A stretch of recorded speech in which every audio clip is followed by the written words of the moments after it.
자, 이제 말씀 보겠습니다.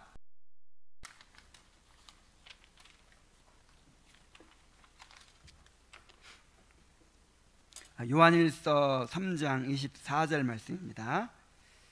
요한일서 3장 24절. 자, 함께 읽겠습니다. 자, 시작. 그의 계명들을 지키는 자는 주 안에 거하고 주는 저 안에 거하시나니 우리에게 주신 성령으로 말미암아 그가 우리 안에 거하시는 줄을 우리가 아느니라.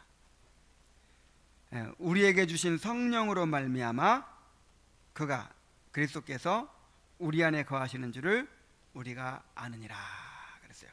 성령을 통해서 안다고 하는 사실은 성령께서 우리 안에 이루시는 열매들을 통해서 그 성령의 역사하시는 그 효력을 통해서 알 수 있다 하는 것이죠.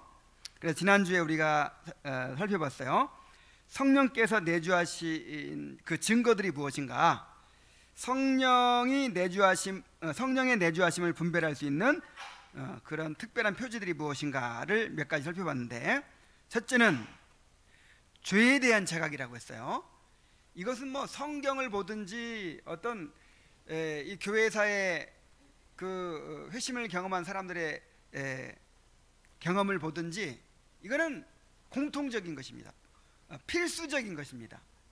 하나님을 만나면 성령께서 우리 안에 들어오시면 가장 먼저 어떤 일이 일어나요? 죄를 깨닫게 되는 거예요. 죄를 깨닫고 회개하게 되는 역사가 일어나는 것입니다. 그리고 그것이 점점 깊어지는 거예요. 두 번째는 그리스도와의 연합을 누리고자 갈망하게 된다는 것입니다. 그러니까 이제 자신의 신분을 알게 되죠. 나는 그리스도께 속한 사람이 되었다라는 자각을 갖기 때문에 그리스도를 향하여 나아가고 그리스도와 더 연합하고 싶어하고 그리스도와 교제하고 싶어하고, 그래 그리스도를 향한 갈망을 가지게 되는 것입니다. 그 다음 세 번째는 뭐냐면 그리스도와 동일한 관심사를 갖게 되는 것이죠. 그리스도가 기뻐하는 것을 기뻐하게 되고 그리스도가 미워하는 것을 미워하게 되고, 이렇게 그리스도와 같은 마음을 가지는 거예요. 같은 마음. 네 번째는 죄를 미워하고 버리게 된다는 것입니다. 죄를 극복하게 된다는 거예요. 요한일서에서는 이것을 뭐라고 표현했냐면 하나님께로부터 난 자마다 죄를 짓지 아니하나니 그랬어요. 성령께서 우리 안에 들어오시면 죄를 지을 수 있어요, 없어요? 물론 육신이 연약해서 실수하고 죄를 짓고 뭐 그런 일이 있을 수는 있지만 지속적으로 반복적으로 계속해서 죄에 거할 수는 없다는 거예요. 여기 나중에도 나오지만은 그 전에는 그냥 죄를 즐기는 거예요. 죄를 즐거워하고 벌 받을까 봐 두려워서 그렇지 죄가 좋은 거예요. 죄가 좋고 죄가 즐거워요. 그리고 뭔가 거룩하게 산다는 것이 불편한 일이에요. 그러나 이게 바뀌는 거예요. 거룩하게 살고자 하고 주님을 기쁘시게 하고자 하고 죄를 싫어하고 미워하고 죄를 또 극복하게 돼요. 우리 안에 성령이 계시기 때문에 이제 육신을 극복할 수 있습니다. 육신에 있는 자들은 하나님의 법에 굴복하지 아니할 뿐 아니라 할 수도 없어요. 그러나 너희 속에 성령이 거하시면 너희가 육신에 있지 아니하고 영에 있나니 그랬어요. 이제는 거듭난 사람들은, 성령이 내주하시는 사람들은 육신의 지배를 받지 않고 성령의 지배를 받습니다. 그래서 계속해서 죄에 거할 수가 없다는 거예요. 죄로부터의 승리가 있습니다. 그 다음에 다섯 번째로는 이제 무엇을 구해야 될지를 알게 돼요. 그리고 간절히 구하게 돼요. 기도가 달라진다 이 말이에요. 기도가 달라져. 여러분 회심을 하면 뭐가 달라져요? 기도가 달라지죠. 기도가 이제 정말 하나님 앞에 그 부르짖고자 하는 이 애가 태어나면 이 엄마를 찾는 게 본능이죠. 그런 것처럼 거듭난 성도는 기도가 본능이에요. 근데 그냥 세상 사람처럼 기도하지 않아요. 이 기도를 이 무슨 소원 성취의 수단으로 여기는 그런 기도가 아니고 이제 하나님의 마음을 아는 거예요. 나한테 뭐가 필요하다는 걸 아는 거예요. 그래서 그것을 구하는 거예요. 구하라, 찾으라, 두드리라 주님께서 말씀하셨죠. 자, 이런 이제 증거들이 나타나는 것입니다. 그래서 한마디로 이것을 요약하면 성령의 내주하심을 증거하는 마음의 구조는 분명하게 구분되어 나타난다는 것입니다. 마음에 뭐가 바뀌어요? 이 프레임, 구조가 바뀌어요. 구조가, 성향이 바뀌는 거예요. 우리 로마서 8장 5절부터 6절까지의 말씀을 함께 읽어보도록 하겠습니다. 자, 시작. 육신을 쫓는 자는 육신의 일을, 영을 쫓는 자는 영의 일을 생각하나니 육신의 생각은 사망이요 영의 생각은 생명과 평안이니라. 자, 보세요. 이 마음의 구조가 어떻게 바뀌느냐? 거듭나기 전에는 육신의 생각으로 살아. 육신의 생각으로. 근데 거듭나고 나면 영의 생각으로 살아요. 물론 아직 완전하지 못하기 때문에 그 영의 생각을 지속적으로 하지 못하죠. 금방 또 육신의 생각에 빠졌다가 다시 회개하고 돌이키고 이런 일들이 있지만, 그러나 지속적으로 추구하는 것이 무슨 생각? 영의 생각이라는 것이죠. 영혼은 마음이 생각하는 것에 종속됩니다. 자, 이게 중요한 말이에요. 영혼은 마음이 생각하는 것에 종속된다, 이 말이에요. 대저 그 마음의 생각이 어떠하면 그 위인이 그러한즉 그랬어요. 여러분, 내가 어떤 사람입니까? 그걸 어떻게 알죠? 내가 어떤 사람이라는 걸 어떻게 알죠? 내가 현재 주로 생각하는 것이 나예요. 여러분, 평상시에 늘 습관적으로 어떤 생각으로 살아갑니까? 그게 여러분의 인격이고 그게 여러분 자신이에요. 여러분의 됨됨이에요. 그게 이 생각에 우리의 영혼이 종속되는 것입니다. 육신의 생각으로 사는 사람이 나는 영적인 사람이다 이렇게 할 수 있어요, 없어요? 육신의 생각으로 사는 사람은 육신의 지배를 받는 사람이에요. 거듭나지 못한 사람이에요. 마음의 구조가 세상적이라면 그 마음의 영적 구조는 세상적일 수밖에 없습니다. 다시 말하면 그 영혼이 세상에 속한 사람이라 이 말이에요. 늘 세상적인 생각만 하고 사는 사람이 어떻게 거듭난 사람일 수가 있겠냐 이 말이에요. 어떻게 구원받은 사람일 수가 있겠느냐 이 말이에요. 그러나 회심한 자가 가지는 마음의 구조는 이와 다릅니다. 그들은 세상의 그 어느 것보다 하나님과 그리스도, 천국과 영혼을 중요하게 생각하는 마음의 구조를 가집니다. 자, 마음의 구조가 어떻게 바뀌었어요? 하나님, 그리스도, 또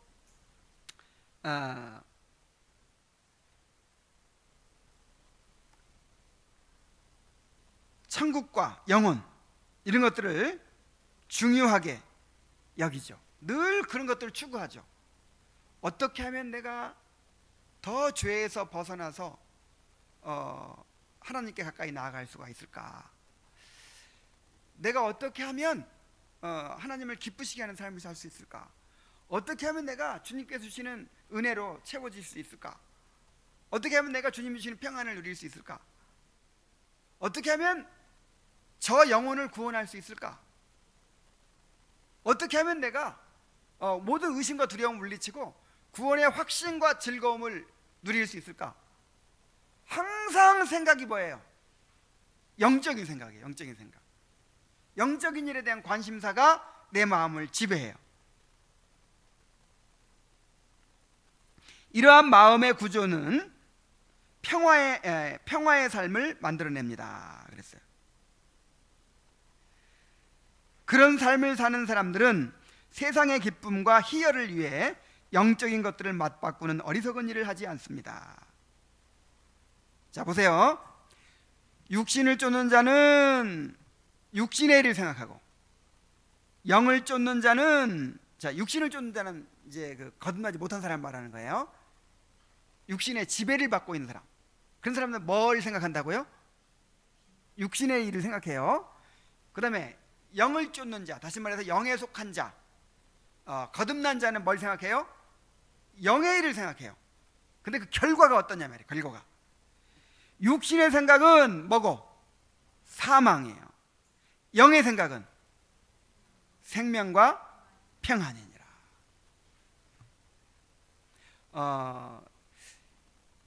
지금 우리가 지금 누리고 있는 이런 삶하고 옛날에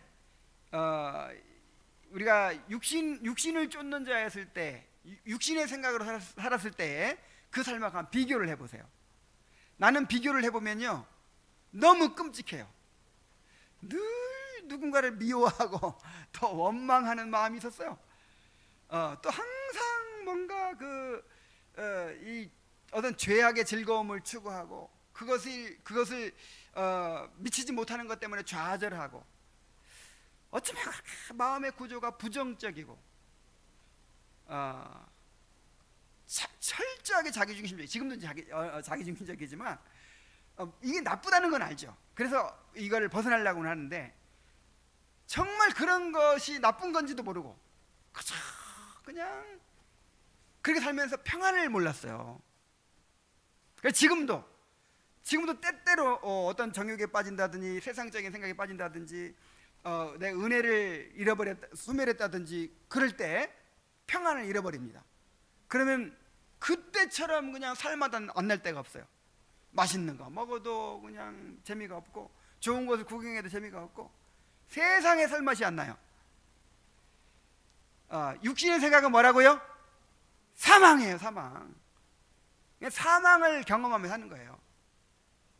영의 생각은 생명과 평안이니라. 그래서 여러분, 이거는 하나님의 법칙이에요.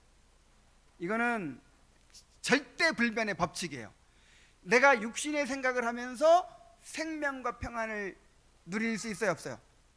절대 그럴 수는 없는 거예요. 이건 하나님의 성품과 맞지 않아요. 그래서 생명과 평안을 누리려면은 영의 생각으로 살아야 돼요. 영의 생각을 훈련하시기 바랍니다. 저는 이 경건서적들 중에서 한 권을 꼽으라면, 한 권을 못 꼽겠구나. 한 10권을 꼽으라면 그 가운데 반드시 들어가야 될 책이 영의 생각, 육신의 생각, 이 존 오웬의 영의 생각, 육신의 생각이라고. 나는 그 책처럼 참 큰 도움이 되는 책이 없다고 생각을 해요. 실제적으로 어떻게 우리가 그 영적인 삶을 살아갈 수 있을 것인지, 신앙생활이라는 게 뭔지를 알려줘요. 저는 요 근래에 그 영의 생각, 육신의 생각 그 강의했던 거를 다시 한번 지금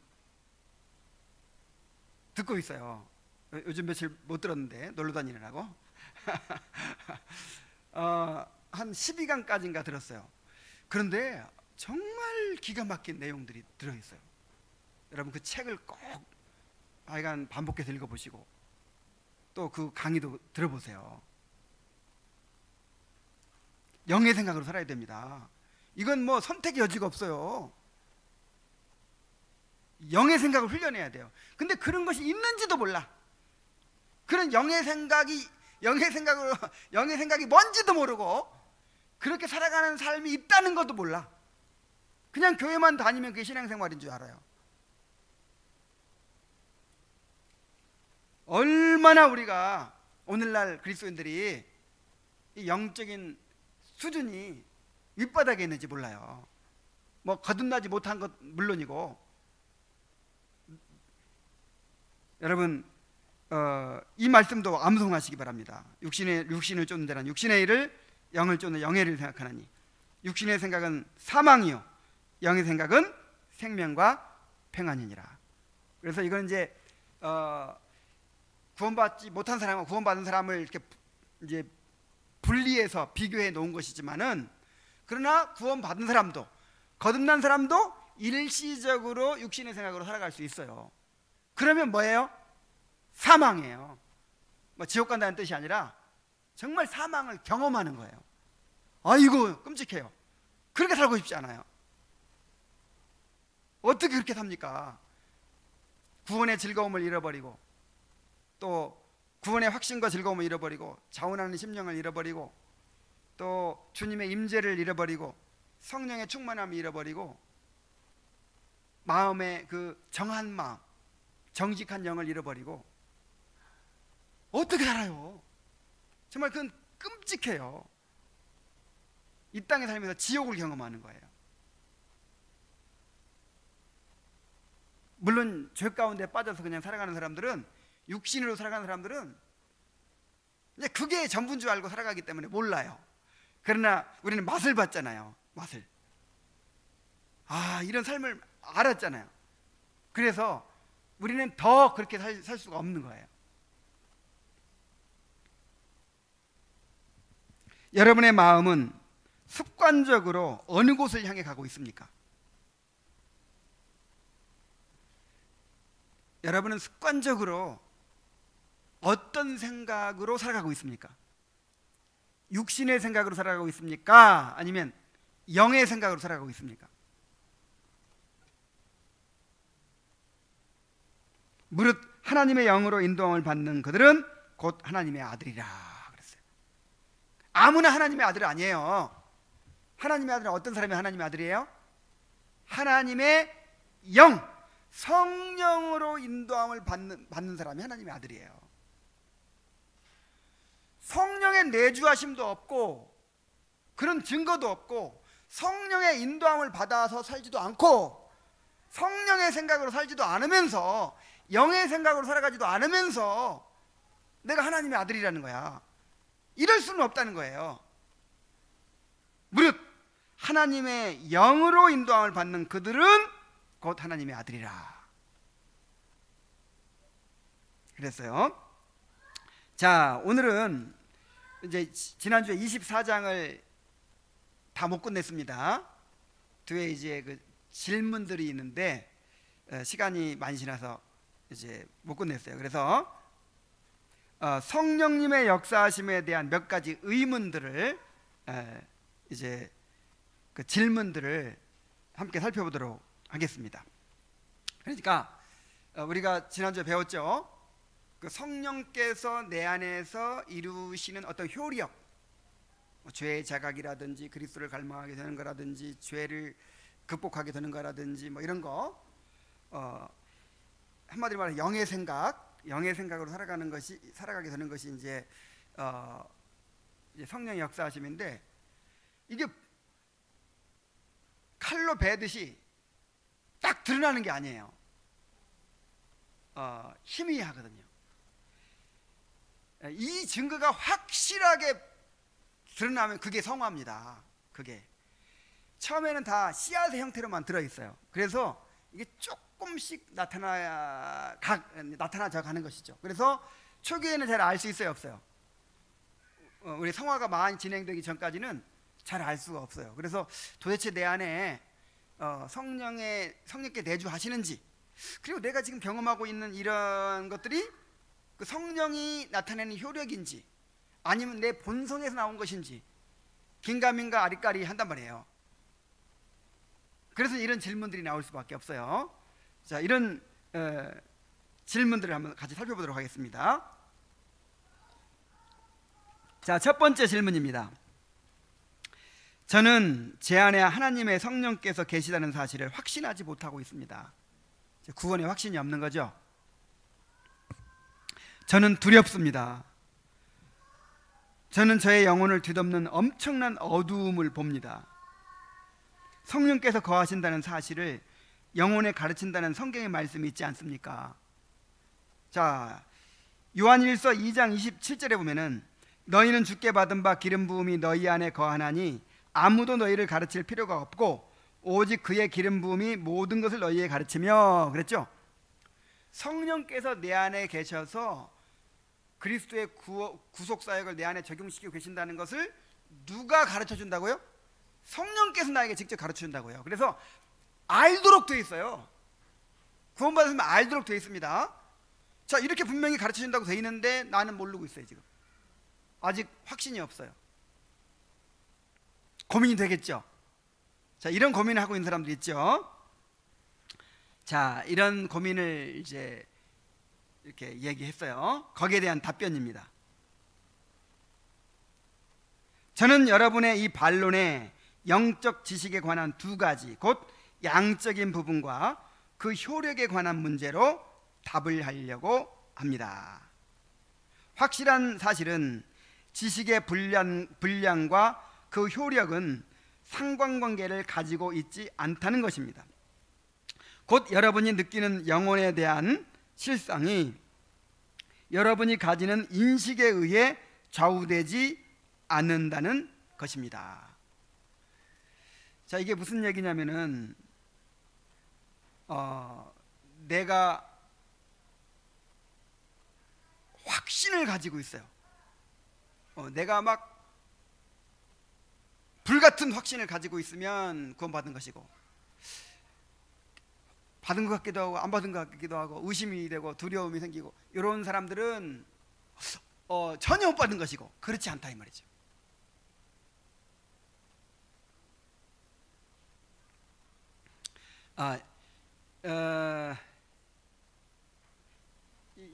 그런 게 아니고 꼭 이렇게 뭔가 분명하게 증거가 드러나고 뭔가 어떤 지식을 많이 갖게 되고 확실해져야 그 사람이 구원받은 사람이라고 할 수 있다, 이게 아니라 이 말이죠. 아까도 얘기했죠. 처음에는 다 어떤 형태로?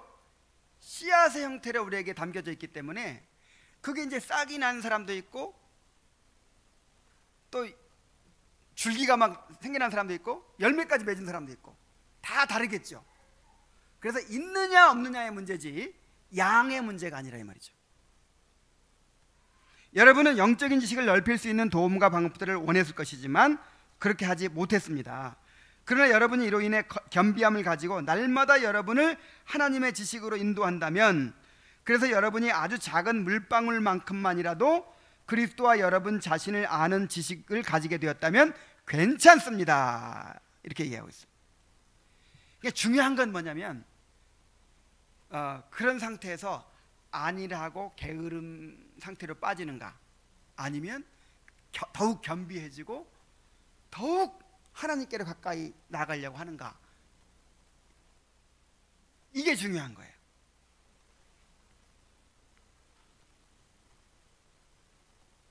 그것 때문에 내가 지금 뭔가를 불안전하잖아요, 그죠? 확신이 없어요. 내가 정말 구원받았는지를 확신이 없어. 확신이 없으니까 어떻게 해요? 더 하나님께 나가는 거예요. 더 겸손하게 은혜를 구하면서 더 은혜의 수단을 붙잡고 더 은혜를 갈망하고 더 회개하고 더 그리스도를 의지하고, 이런 사람은요 진짜 구원받은 사람이에요. 아직 확신이 없어도 구원받은 사람. 근데 확신이 없어요. 확신이 없고 뭔가 열매도 없는 것 같고, 근데 에이 어떻게 되겠지, 뭐 택함 받았으면 받는 것이고 뭐 안 받았으면 안 받는 것이고 하면서 이렇게 안일한 상태로 빠지는 거예요. 이거는 성령께서 역사하시지 않는다는 증거입니다. 이런 사람은 이 거듭나지 않은 사람일 가능성이 많은 거예요. 여러분이 가진 단 한 방울의 영적인 지식이 인간적이고 거룩하지 못한 또는 매우 세상적이며 도덕적인 사변적인 지식의 대해보다 훨씬 더 가치 있는 것이기 때문입니다. 아주 적은 지식만 가졌다 할지라도, 적은 것만 깨달았다 할지라도, 적응 분량만 체험했다 할지라도 그렇게 겸비함을 가지고 하나님을 갈망하게 나아가는 사람은, 은혜를 갈망하며 나아가는 사람은 구원받은 사람이에요.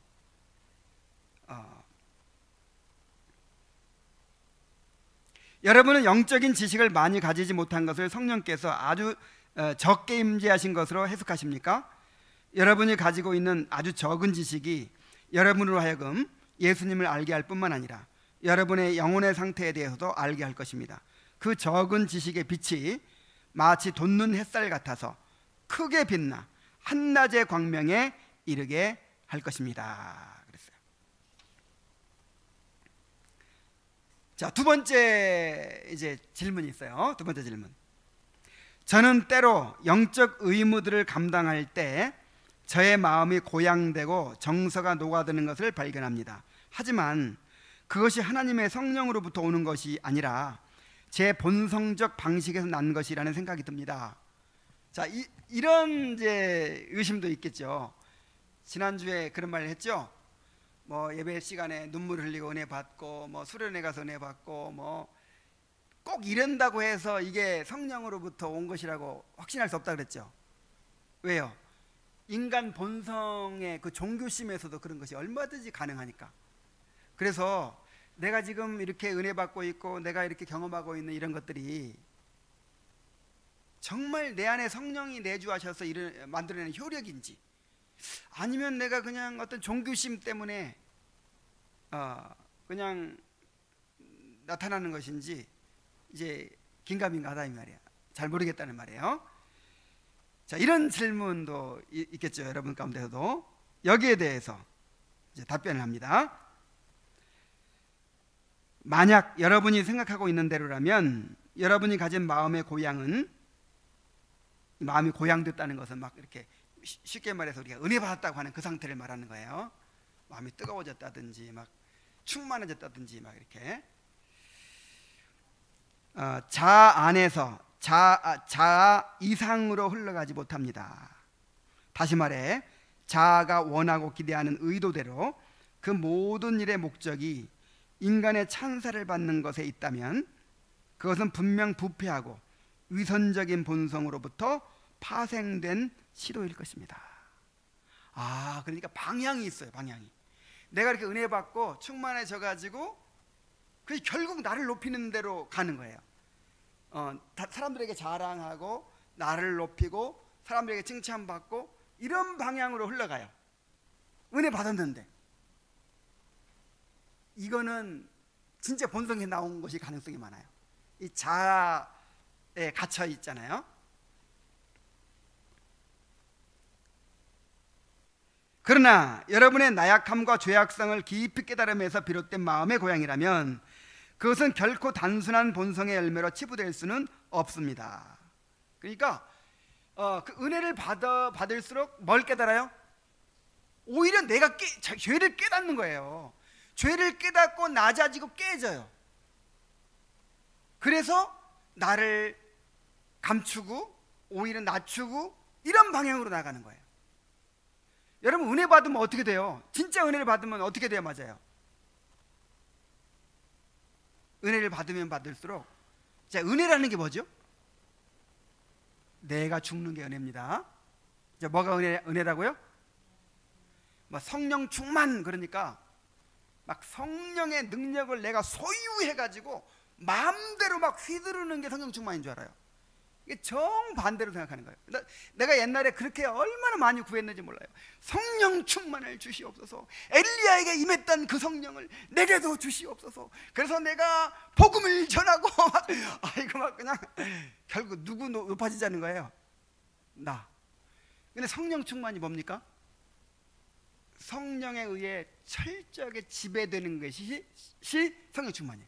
내가 죽는 게 성령 충만이에요. 그래서 성령 충만은 두 가지가 있다 그랬죠.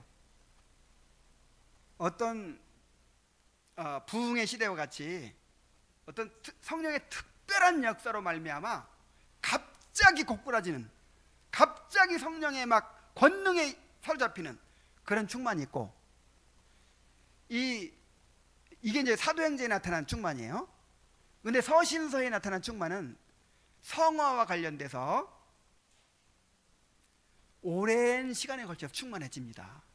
여러분, 한 사람이 이렇게 자아가 깨어지고 굴복되는 게 단순간에 이루어집니까? 고난 받고 말씀을 깨지고 경험하고 죄를 깨닫고 이런 과정을 통해서 그 사람이 철저히 낮아지고 깨어지고 성령의 지배를 받게 돼요. 이제 그게 성령 충만이야. 그게 성령 충만이에요. 여러분, 그러한 성령 충만을 추구하시기 바랍니다. 그 사도행전에 나타난 스데반이 성령의, 그거는 이제 특별한 경우죠. 비상한 역사예요. 비상한 역사. 그 사도 시대에 주로 일어났고, 오늘날에는 전혀 없다라고는 할 수 없지만, 오늘날에는 그런 식으로 역사하지 않죠. 오늘날 우리가 받아야 할 성령 충만은 내가 깨어지는 것입니다. 내가 굴복되고 철저히 낮아지는 게 성령 충만이에요. 뭔 얘기하다가 2번 했죠. 2번. 여러분의 나약함과 죄악성을 깊이 깨달음에서 비롯된 마음의 고향이라면, 그러니까 마음의 고향 자체가 달라요. 내가 은혜 받았다, 충만하다. 이게 여러분 교회에서 막 하나님이 여러분을 복 주실 것입니다, 막 꿈을 가지십시오, 믿는 대로 됩니다, 이런 설교 한번 들어봐요. 막 가슴이 터질 것 같아요. 그냥 막 얼마나 충만한지.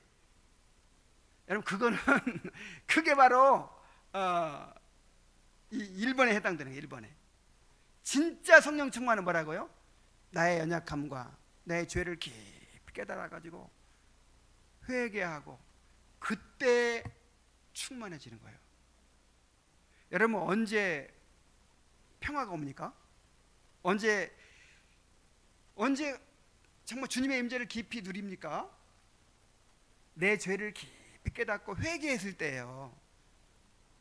말씀을 듣고 내 죄를 깨달아가지고 내가 깨어졌을 때 부들부들해지고 마음은 부들부들해지고 그냥 맺혔던 거 싹 풀려버리고 그냥 하나님과 가로막혔던 것도 없어져 버리고 막 마음이 청결한 자가 되는 거야. 가을의 청명한 하늘처럼. 그때 평안을 누리잖아요. 그렇죠? 마음의 고향도 두 종류가 있는 거예요.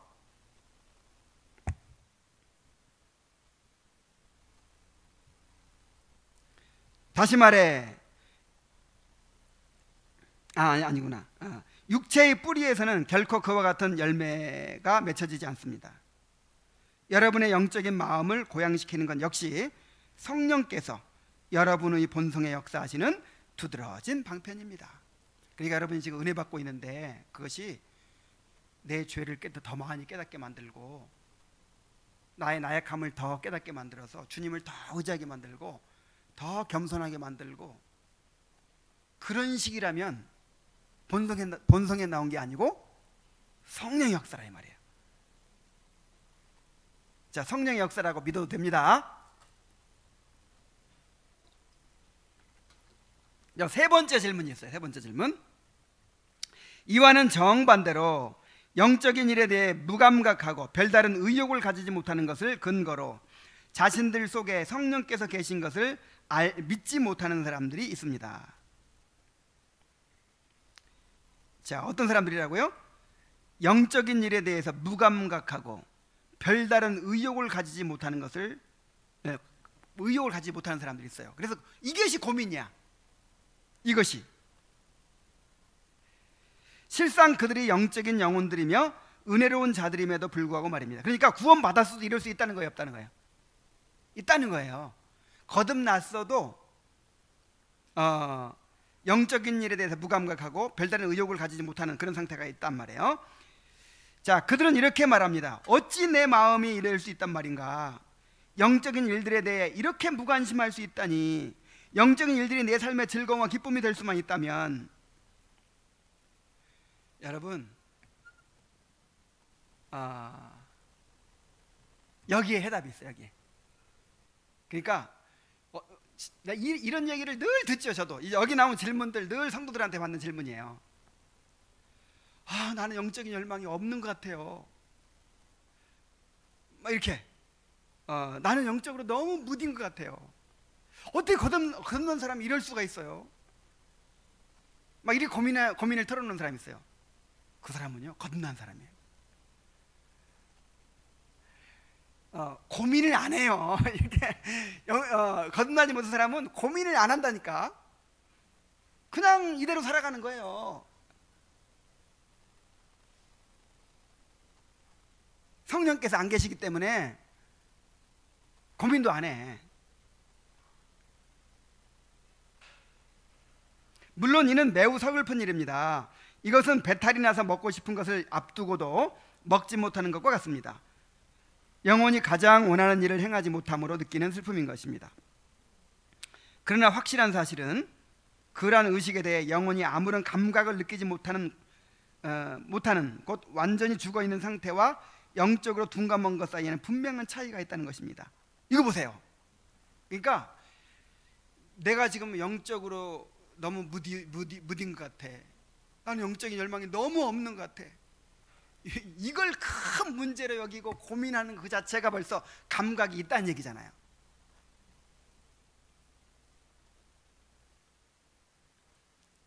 의식을 행할 때 어떠한 감각도 없다면 그것은 완전히 죽어있는 거듭나지 못한 상태로 보아야 합니다. 그러나 영적인 둔감함을 느끼며 슬퍼하는 것은 이와는 차이가 있습니다.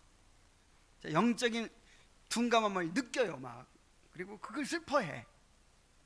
그러면 영적인 감각이 있다는 것이죠. 오히려 역설적으로.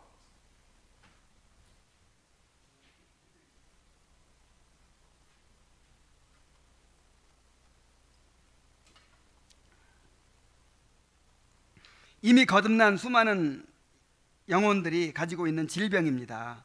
심지어 다윗도 그러하였습니다. 그는 시편에서 9번이나 저를 소생시켜 주십시오 라고 부르짖었습니다. 우리 119편 묵상할 때 계속 내 영혼을 살게 해 주옵소서, 내 영혼을 소생시켜 주옵소서 하죠. 여러분 중 이러한 슬픔에 잠겨 있는 분들이 계시다면 힘을 내십시오. 여러분의 마음이 언제까지나 이렇지는 않을 것입니다. 하나님께서 마음을 새롭게 하시고 영혼을 자유롭게 하시는 날이 올 것입니다. 그래서 용기를 내십시오. 힘을 내십시오. 계속해서 은혜의 수단을 붙들면서 하나님께서 내 영혼을 소생시켜 주시기를 간구하십시오.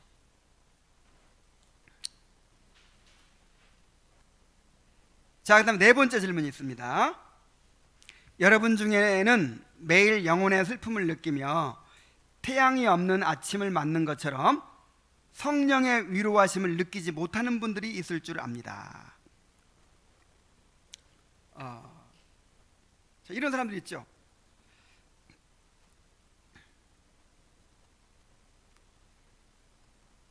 내가 정말 구원 받았는지, 내 영혼이 거듭났는지 확신이 없어요.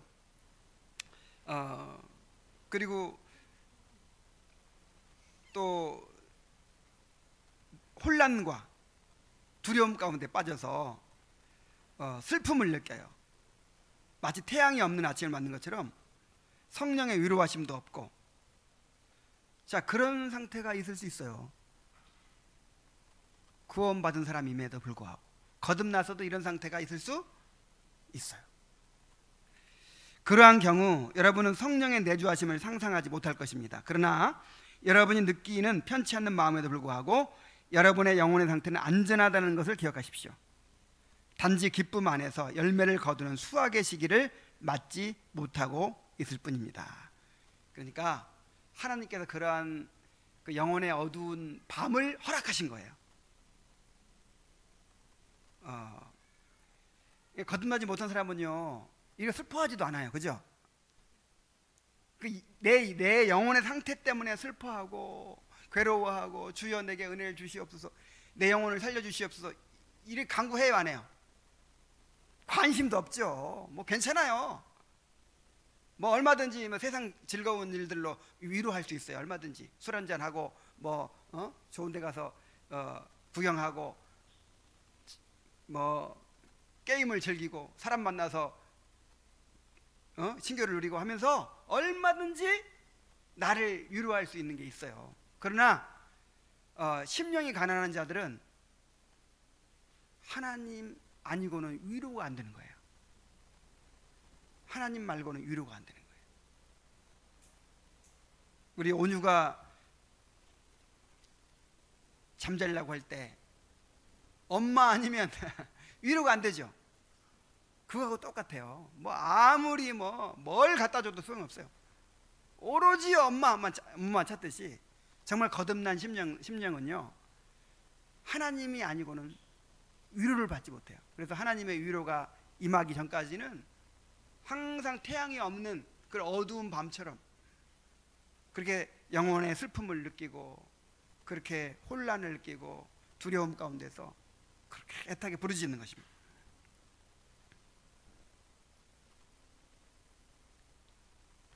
성령님의 위로하심 이외에도 영혼 가운데 성령께서 내주하신다는 사실을 증거할 만한 방편들은 많습니다. 여러분이 가지고 있는 슬픔이 여러분을 겸손하게 하고 정결하게 한다면 어떻게 하시겠습니까? 그러니까 하나님께서 왜 그런 경험을 허락하시는 거예요? 우리를 더 겸손하게 낮추시는 거예요. 그리고 우리를 더 정결하게 하시는 거예요.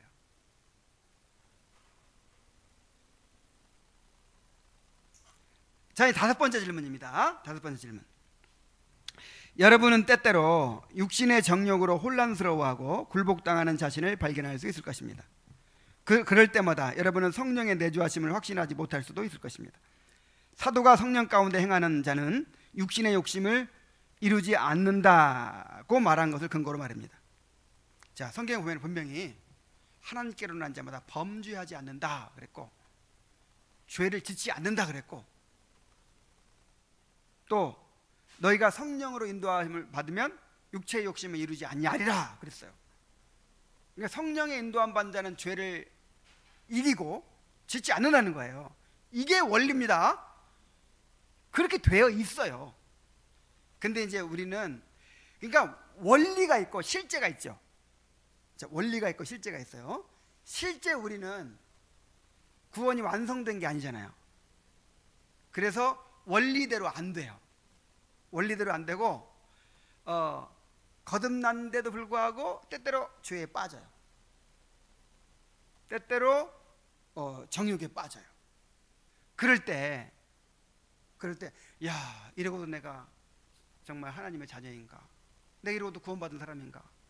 그렇게 구원의 확신을 잃어버리고, 구원의 확신 잃어버려야 정상입니다. 죄 지었으면서도 뻔뻔스럽게 구원의 확신 갖고 있으면 이게 가짜 구원의 확신이라 그랬죠. 물론 이제 무슨 실수 한번 하고 아유 확신이 잃어버려 그런 거 말고, 정말 내가 다윗처럼 막 큰 범죄에 빠진다든지, 아니면 정말 은혜의 수단을 놓친 지가 지금 며칠이나 일주일이 넘고 그냥 방탕하고 죄 가운데 빠져 살면서 나는 확신이 있어, 이거는 100% 가짜 확신이에요. 100%. 정말 그렇게 죄 가운데 깊이 빠져 있으면 확신을 잃어야 맞는 거예요. 그래서 이제 그럴 때마다 성령의 내주하심을 확신하지 못하게 되는 거예요. 어떨 땐 저도 그래요. 저도 그렇게 막 게으르고 나태하고 그러면 이제 성령 그 충만을 잃어버린 상태에서는, 은혜가 이렇게 은혜의 수준이 낮은 상태에서는 분별이 돼야 안 돼요. 안 되게 돼 있어요.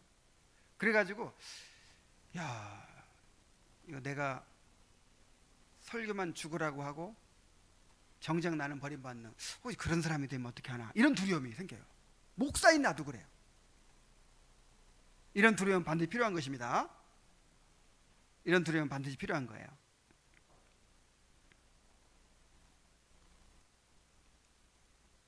자, 그러나 이 말씀은 성도들은 어떠한 경우라도 죄에 굴복당하지 않는다는 의미가 아닙니다. 만일 그런 의미라면 로마서 7장 23절의 말씀과 정면으로 배치됩니다. 내 지체 속에 다른 한 법이 내 마음의 법과 싸워 내 지체 속에 있는 죄의 법으로 나를 사로잡는 것을 보는도다. 이 누가 말한 거예요? 바울 사도가 말한 거잖아요. 바울 사도가 그것도 노년에 말한 거잖아요. 바울 사도도 때때로 이렇게 이 죄의 법 아래로 사로잡혀 갔다는 거예요. 이제 그 다음에 구절이 중요하죠. 오호라 나는 곤고한 사람이로다. 이 사망의 몸에서 누가 나를 건져내라. 이런 탄식이 있는 거예요. 이런 탄식이 있다는 것 자체가 그 사람이 거듭난 사람이라는 증거입니다. 갈라디아서 5장 16절에서 사도가 육체의 욕심을 이루지 아니하라고 한 것은 두 가지 원리를 함축하고 있습니다. 하나는 성도들 속에 있는 은혜의 원리입니다. 적어도 신자들은 이 은혜의 원리로 인해 의지로부터 죄에 대한 완전한 동의를 얻어내지 못한다는 사실을 함축하고 있는 것입니다. 그러니까 신자가 죄를 짓는 거하고 거듭난 사람이 죄를 짓는 거하고 거듭나지 못한 사람이 죄를 짓는 거하고 다른 거예요. 자, 거듭나지 못한 사람은 죄의 지배를 받아요. 죄를 즐거워해요. 그렇게 죄에 이끌려서 죄를 짓는 거라면, 거듭난 사람이 죄를 짓는 것은 이거는 내 속사람으로부터 완전한 동의하에 그렇게 짓는 게 아니에요. 물론 내 의지로 짓는 거지만, 내 의지로 죄를 짓는 거지만, 이게 어떻게 설명을 해야 되나, 정말 내 영혼이 그 길을 즐거워해서 그렇게 한 건 아니라 이 말이죠.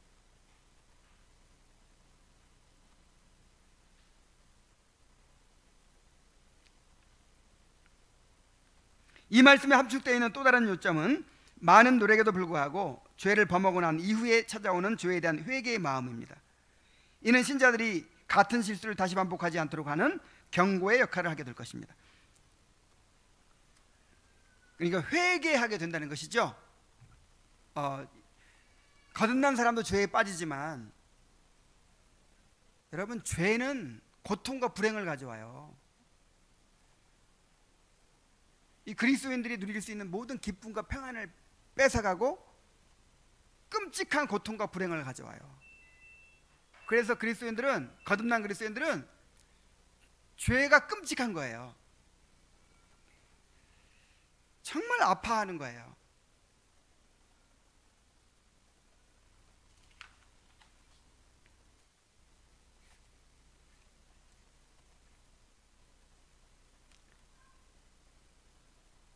이는 신자들이 같은 실수를 다시 반복하지 않도록 하는 경고의 역할을 하게 될 것입니다. 이렇게 신자들은 육체의 욕심을 이루지 않는 자들로 나아가는 것입니다.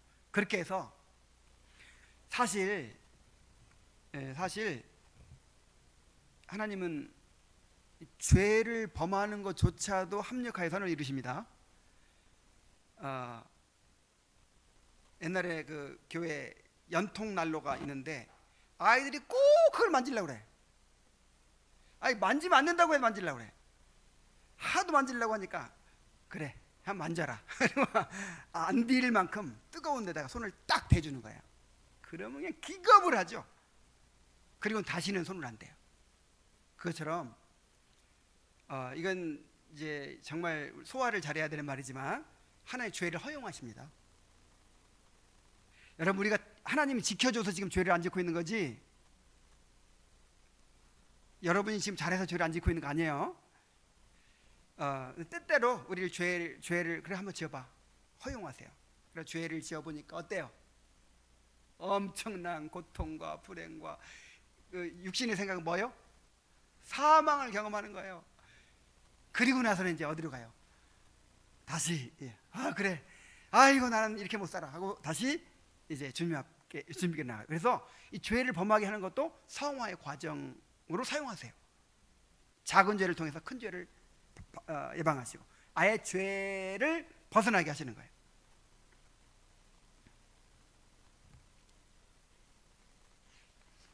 자, 여러분은 여러분의 심령의 상태를 점검하기 원하십니까?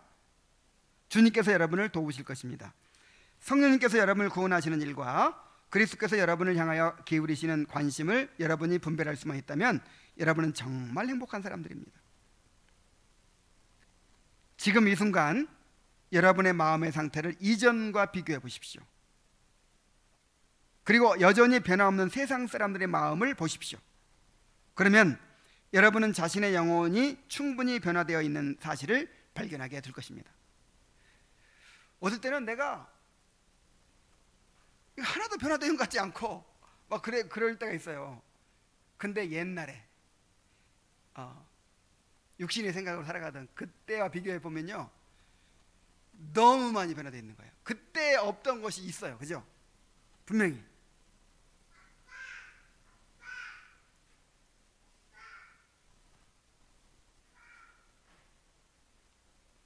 여러분 속에 나타난 변화는 인간을 위해 일하시는 하나님의 솜씨 가운데 가장 은혜로운 것입니다. 성령께서는 하늘로부터 내려오시어 여러분의 영혼을 당신의 거하시는 성전으로 삼기 원하십니다. 이 성령님의 은사야말로 장차 나타날 여러분의 영광에 대한 확실한 보증이며 증거입니다. 근데 그것이 작은 거 하나라도, 예를 들어서 전에는 내가 죄인임을 그렇게 깊이 깨닫고 그렇게 죄 때문에 애통한 적이 없었거든. 근데 그런 게 생겼어. 언제부턴가. 이 작은 거 하나지만 이게 성령님으로부터 온 거라 이 말이죠. 이건 인간이 만들어낼 수 없는 거라 이 말이에요. 여러분의 영혼 가운데 그와 같은 역사가 일어나지 않았던 때를 생각해 보십시오. 그때 영혼의 처한 조건과 욕망, 그리고 그 영혼 속에 존재하는 총체적인 반감과 뿌리 깊은 증오가 어떠했는지를 생각해 보십시오. 그러면 여러분의 마음에서 그와 같은 성령님의 역사가 일어났다는 사실이 가장 경이로운 일로 보이게 될 것입니다. 저는 오늘 내용이 굉장히 저한테도 위로가 됐어요. 그렇구나. 확실하게 증거가 확인할 수 있게 돼서. 그러면 여러분의 마음에서 그와 같은 성령님의 역사가 일어났다는 사실이 가장 경이로운 일로 보이게 될 것입니다. 정결하시고 완전무결하게 거룩하신 성령께서 우리같이 부정하고 불결한 마음에 내주하시는 거처를 마련하신다는 것이 기적 중에 기적이 아닙니까? 세상에서 여러분보다 더욱 호감 어린 자들을 거처로 삼지 않으시고 그들을 사탄의 거처가 되도록 내버려 두셨다는 사실을 기억하십시오. 만일 하나님께서 여러분의 마음이 기대하고 소원하는 것들을 초월하여 역사하지 않으셨다면 여러분은 지금도 그들과 같은 상태로 머물러 있을 것입니다. 여러분은 하나님께로서 온 영이신 성령님을 받은 사람들입니다. 여러분은 하나님을 찬양해야 합니다. 이제 결론. 아직 성령의 내주하심의 여부를 잘 모르겠다면, 그래도 잘 모르겠다면 어떻게 해야 되겠어요? 은혜의 수단을 부지런히 사용하여서 자신의 죄를 회개하며 그리스도께서 이루신 구속의 은혜를 의지하고 자신을 그리스도께 드리기를 힘써야겠죠. 회개하고 믿어야 돼요. 회개하고 믿기를 힘써야 되겠죠. 여러분의 삶의 구원의 증거가 더욱 분명하게 드러나기도 해달라고 간구하십시오. 이를 통해 여러분은 확신과 평화를 누리게 될 것입니다. 여러분, 근데 이게 왜 중요해요? 왜 자꾸 그렇게 내 영혼의 상태를 점검해라, 뭐 구원의 증거가 있느냐, 뭐 회심의 증거가 있느냐, 성령의 내주하심의 증거가 있느냐, 왜 이렇게 반복해서 자꾸 강조해요? 왜 그럴 것 같아요? 아까도 말했죠. 우리 한번 마지막 9절을 찾아보고 마칩시다. 베드로후서 1장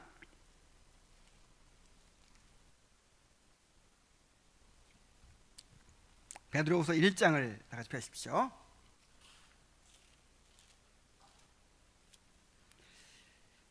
예수 그리스도의 종이며 사도된 시몬 베드로는 우리 하나님과 구주 예수 그리스도의 의를 힘입어 동일하게 보배로운 믿음을 우리와 함께 받은, 자, 믿음을 받았다고 표현하죠. 거듭날 때 받는 거예요. 거듭나서 받는 거예요. 받은 자들이 편지하노니 하나님과 우리 주 예수 그리스도를 알므로 은혜와 평강이 너희에게 더욱 많을지어다. 그의 신기한 능력으로 생명과 경건에 속한 모든 것을 우리에게 주셨으니. 자, 이거 보세요. 생명과 경건에 속한 모든 것을 이미 어떻게 했다? 거듭난 사람은 이미 다 주신 거예요. 다. 그러니까 신앙 감정론에 보면 뭐 이 회심한 사람은 이렇게 된다. 이 모든 것이 다 어디 들어 있어요? 거듭난 사람의 영혼 안에 다 들어 있는 거예요. 다 주셨어요. 다. 무엇의 형태로? 씨앗의 형태로 다 들어 있어요. 이는 자기의 영광과 덕으로서 우리를 부르신 이를 알므로 말미암아. 이제 주님을 알아가면서 그것이 싹이 나고 꽃이 피게 되는 거예요. 이로써 그 보배롭고 지극히 큰 약속을 우리에게 주사 이 약속으로 말미암아 너희가 정욕 때문에 세상에 썩어질 것을 피하여 신성한 성품에 참여하는 자가 되게 하려셨느니라. 그러니까 이것이 이제 싹이 나고 열매를 맺어가면서 우리가 성화가 되는 거예요. 그리스도를 닮아가게 되는 거예요. 그러므로 너희가 더욱 힘써 너희 믿음의 덕을 덕의 지식을 지식의 절제를 절제의 인내를 인내의 경건을 경건의 형제 우애를 형제 우애의 사랑을 더하라. 성령의 열매죠. 성령의 열매를 계속 더해가야 돼요. 이런 것이 너에게 있어 흡족한즉 너희로 우주 예수 그리스도를 알게 게으르지 않고 열매 없는 자가 되지 않게 하려니와 이런 것이 없는 자는 맹인이라 멀리 보지 못하고 그의 예체가 깨끗하된 것을 잊었느니라. 그러므로 형제들아 더욱 힘써 너희 부르심과 택하심을 굳게 하라. 우리 한번 따라해 봅시다. 부르심과 택하심을 굳게 하라. 자, 어떤 분이 이 말씀을 설교하면서 뭐라고 하냐면, 여러분 부르심과 택하심을 굳게 하십시오. 나는 부름 받았다, 택함 받았다 하고 믿으십시오. 막 그러더라고요. 그러니까 스스로 이제 확신을 가지라는 거죠. 나는 구원받았다, 나는 구원받았다, 나는 확신이 있다, 나는 그리스도인이다. 아니 내가 막 그러고 앉아 있으면 내가 믿음을 만들어내는 거예요. 올 때 가스불 끄고 왔나 안 끄고 왔나 긴가민가한데 끄고 왔다, 가스불 꺼졌다, 믿습니다. 그러면 꺼져요? 이런 식으로 하라는 게 아니란 말이에요. 여기 보세요.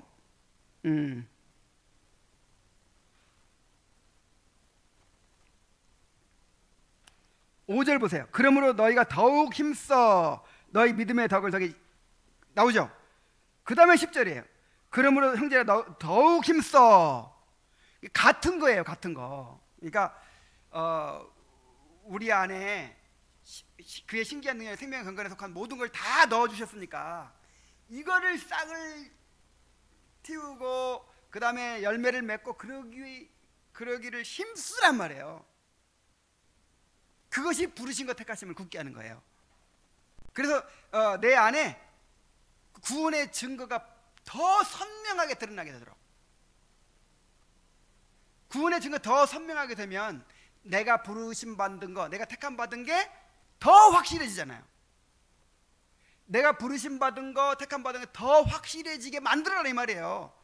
그러니까 택하심을 만들어내는 게 아니고 택하심의 증거가 드러나게 되도록 더욱 힘써 은혜의 수단을 붙들고 회개하고 그리스도를 믿고 그리고 의지하고 성령의 열매를 맺도록 은혜를 구하란 말이에요. 갈망하란 말이에요. 그래서 이 문제가 중요한 것이 뭐냐면 이게 성화예요. 성화. 우리 안에 씨앗의 형태로 담겨진 생명의 경건에 속한 모든 것들, 이런 것들이 이렇게 이제 싹이 나고 열매를 맺고 선명하게 드러날 때, 그러니까 여러분 이런 걸 소원하고 사시기 바랍니다. 내 안에 구원받은 증거가, 구원의 증거가 더욱 선명하게 나도 알고 남도 알도록 드러나게 되기를 구하십시오. 누가 봐도 이 사람은 하나님의 사람이야. 누가 봐도 이 사람은 보디발이 요셉을 알아보잖아요. 그 다음에 또 누가 알아봤지? 아비멜렉이 아브라함을 알아보고 이삭을 알아보잖아요. 이 불신자도 알아볼 정도로, 누가 봐도 알아볼 정도로 그냥 나도 알고 남도 알아. 선명해. 이게 성화예요. 이게 딴 게 성화가 아니고. 그래서 우리 자신을 점검하고 자꾸 분별하고 하는 것이 그래서 중요한 거예요. 성화를 위해서. 여러분의 삶에 구원의 증거가 더욱 선명하게 드러나게 되길 바랍니다. 부르심과 택하심을 굳게 하기를 바랍니다. 기도하겠습니다. 하나님 아버지, 우리가 거듭날 때 우리 안에 생명과 경건에 속한 모든 것을 이미 다 넣어주셨습니다. 그런데 아직 씨앗의 형태로만 있어서 그것이 밖으로 드러나지 않으니까 우리가 아직 확신이 부족하고 참으로 그 평강과 기쁨을 누리지 못하고 있습니다. 아버지 하나님, 우리가 영의 생각으로 살지 못하고 있습니다. 주여, 우리를 축복해 주셔서 우리가 더욱 힘써 부르심과 택하심을 굳게 할 수 있도록 도와 주시옵소서. 은혜의 수단을 더욱 갈망하게 하시고 죄를 자각하고 회개하게 힘쓰게 하시고 그리스도의 구속의 은혜를 더욱 의지하고 우리 자신을 철저하게 주님께 드릴 수 있도록 인도하여 주시옵소서. 그래서 우리 안에 구원의 증거가, 구원의 열매들이 더욱 풍성해져서 부르심과 택하심이 더욱 확실해지게 하여 주시옵소서. 예수님의 이름으로 기도하옵나이다. 아멘.